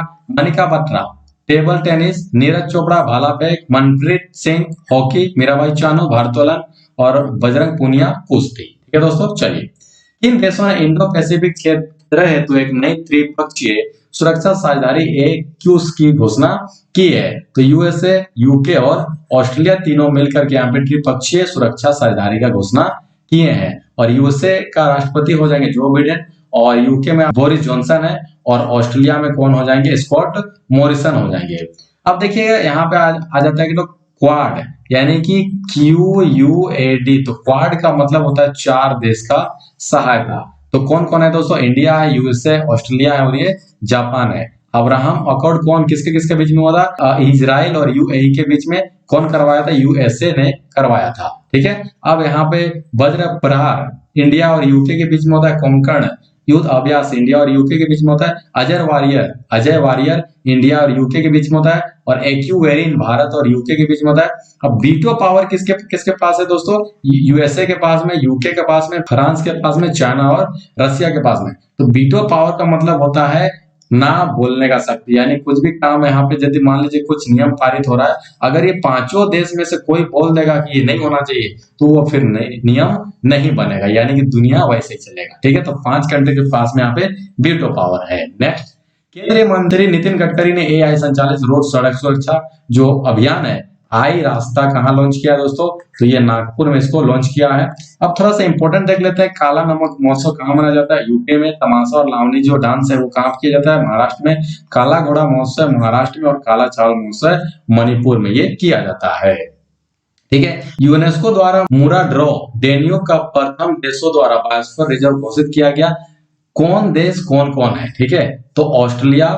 ठीक है, यहाँ पे आप लोग देख लीजिएगा दोस्तों, 1 2 3 4 5 देश है, यानी 5 देश का मिला करके यूनेस्को द्वारा मुरा ड्रोवा डेनियो का प्रथम देशों का यहाँ पे बायोस्फीयर रिजर्व घोषित किया गया है। ठीक है, चलिए भारत में कितने बायोस्फीयर है, 18 बायोस्फीयर है, जिसमें से कि 12 को, ठीक है, क्या है, यूनेस्को सूची में यहाँ पे शामिल है। ठीक है, और पूछताछ घास कहाँ मिलता है, हंगरी का घास मैदान को बोलते हैं पूछताछ। और नवीनतम विश्व सूची में शामिल, ठीक है, कौन है दोस्तों, यहाँ पे धौलावीरा। ये कहाँ पे पाया जाएगा, कहाँ पे, ये गुजरात में, जो कि 40वां भारत के यहाँ पे 40वां स्थान में, धौलावीरा को 40वां स्थान में यहाँ पे यूनेस्को द्वारा यहाँ पे शामिल किया गया है। और यूनेस्को का मुख्यालय हो जाएगा पेरिस। ठीक है, नेक्स्ट, सितंबर 2021 में किस राज्य ने पर्यटक के साथ दुर्व्यवहार के संज्ञान अपराध को की कैटेगरी में रखने के लिए एक संशोधन विधेयक पारित किया है, तो ये हो जाएगा राजस्थान 27A धारा के अकॉर्डिंग। यानी कि जानते हैं आप लोग दोस्तों कि राजस्थान में यहाँ पे टूरिस्ट जगह बहुत ज्यादा है, तो विदेशी लोग अगर आते हैं राजस्थान में तो उनके साथ में अगर किसी भी तरीके से आप लोग यहाँ पे दुर्व्यवहार कीजिएगा, तो दुर्व्यवहार अब किस कैटेगरी में रखा गया है, अपराध का कैटेगरी में रखा गया है। और इसको माना जाएगा कि आप अपराध किए, फिर आपको जेल में डाल दिया जाएगा। ठीक है दोस्तों, चलिए, तो सभी को स्वास्थ्य बीमा सुविधा कहाँ पे किया गया, राजस्थान में। बायोफ्यूल पॉलिसी कहाँ स्टार्ट किया गया, राजस्थान में। चिरंजीवी योजना कहाँ पे चालू किया गया, राजस्थान में। पुष्कर मेला कहाँ है, राजस्थान में। और 52वां टाइगर रिजर्व जो बताया गया है, बोला गया है, ठीक है, और वो पाया गया है कहाँ पे दोस्तों, राजस्थान में, जो कि रामगढ़ टाइगर रिजर्व है। ठीक है, चलिए अब कुछ देख लेते हैं कि G20 यहाँ पे कौन है, 19 का बैठक G20 कहाँ पे हुआ था, जापान में। 2020 का कहाँ पे होगा, सऊदी अरब में। और 2021 में कहाँ होगा दोस्तों, इटली में। और 22 में कहाँ हो जाएगा, इंडोनेशिया में। और 23 में कहाँ पे होगा, इंडिया में। ठीक है, चलिए G7 का देख लेंगे, यानी कि 2019 में बैठक कहाँ पे होगा, फ्रांस में। 2020 में यूएसए में करना था, लेकिन ये हो गया स्थगित कोरोना कारण से। और 2021 में कहाँ पे हो गया दोस्तों, यूके में। और आसियान कंट्री कितने, पूरे 10 कंट्री है। भारत इसमें यहाँ पे क्या है, भारत इसमें जो है शामिल नहीं है दोस्तों। और 36वां और 37वां जो बैठक हुआ था वियतनाम में हुआ था। 38 और 39वां जो बैठक हुआ था दोस्तों बंदरसेरी यानी बागवान में। क्या नाम है दोस्तों भाई साहब, ठीक है। चलिए एससीओ का बैठक कहाँ पे हुआ था दोस्तों, 2020 में रूस में हुआ था, 2021 में दुशांबे में हुआ था। और सबसे इंपॉर्टेंट ब्रिक्स, ठीक है, तो यहाँ पे क्या हो जाएगा, 2020 में रूस में हो जाएगा, 2021 में इंडिया में हो जाएगा। सबसे इंपॉर्टेंट बात है दोस्तों, ठीक है, यहाँ पे 2020 में रूस में हो जाएगा 2020 में, और आई फॉर इंडिया इंडिया में 2021 में, सी फॉर चाइना ये 22 में हो जाएगा, और एस फॉर यहाँ पे साउथ अफ्रीका 2023 में हो जाएगा। साउथ अफ्रीका सबसे नवीनतम है, 2009 में ये शामिल हुआ था, और फिर ये घूम करके फिर कहाँ पे चला जाएगा, और इसी तरीके से यहाँ पे बैठक घूमता रहता है। ठीक है दोस्तों, चलिए कोप 25 कहाँ पे स्पेन में हुआ था, तो कोप 26 1 नवंबर से लेकर 12 नवंबर 2021 के बीच में स्कॉटलैंड में होगा। और कोप जो है कॉन्फ्रेंस ऑफ पेरिस, यानी कि यहाँ पे जलवायु परिवर्तन का जो है सम्मेलन हुआ था, कोप 20 यानी कोप के नाम से यहाँ पे जाना जाता है। ठीक है, इंपॉर्टेंट डेट्स देख लेते हैं, 1 2 3 5 सितंबर, आप लोग इसको अपने हिसाब से देख लीजिएगा दोस्तों। जैसा कि आप लोग जानते हैं कि हम लोग का 12 सितंबर, ठीक है, यहाँ पे 12 सितंबर नहीं होगा, 14 सितंबर को होगा हिंदी दिवस। ठीक है, टाइपिंग मिस्टेक है, 14 सितंबर कर लीजिएगा, 14 सितंबर को हो जाएगा हिंदी दिवस, और 15 सितंबर को होगा इंजीनियर डे, 16 सितंबर को होगा ओजोन डे दिवस, और 17 सितंबर को होगा वर्ल्ड पेशेंट सेफ्टी डे, और 18 सितंबर को होगा वर्ल्ड बम्बू डे। ठीक है, बैम्बू डे। चलिए, तो इस वीडियो का पीडीएफ पाने के लिए आप हमारा चैनल यानी टेलीग्राम ग्रुप को फॉलो कर सकते हैं दोस्तों, विकास ऑनलाइन एजुकेशन। आज का सेशन कैसा लगा कमेंट बॉक्स में जरूर लिखिए दोस्तों। अच्छा लगा होगा एक लाइक जरूर कर दीजिए दोस्तों, तो ज्यादा से ज्यादा शेयर कर दीजिए, और चैनल में आए हैं तो सब्सक्राइब कर दीजिए। ठीक है, चलिए मिलते हैं नेक्स्ट वीडियो में। जय हिंद, जय भारत, तब तक के लिए नमस्कार।